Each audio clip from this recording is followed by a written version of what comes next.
What is it about the Negro? I mean, every other group that came as an immigrant somehow, not easily, but somehow got around it. Is it just the fact that Negroes are black? White America must see that no other ethnic group has been a slave on American soil.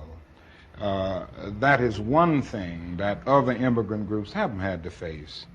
The other thing is that the color became a stigma. American society made the Negro's color a stigma. America freed the slaves in 1863 through the Emancipation Proclamation of Abraham Lincoln, but gave the slaves no land or nothing in reality, and as a matter of fact, to get started on. At the same time, America was giving away millions of acres of land in the West and the Midwest, which meant that there was a willingness to give the white peasants from Europe an economic base.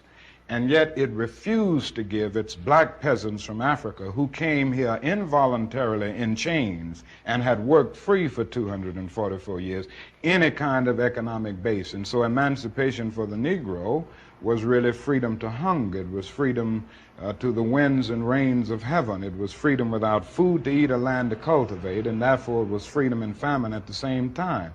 And when white Americans tell the Negro to lift himself by his own bootstraps, they don't look over the legacy of slavery and segregation. I believe we ought to do all we can and seek to lift ourselves by our own bootstraps, but it's a cruel jest to say to a bootless man that he ought to lift himself by his own bootstraps. And many Negroes, by the thousands and millions, have been left bootless as a result of all of these years of oppression and as a result of a society that deliberately made his color a stigma and something worthless and degrading.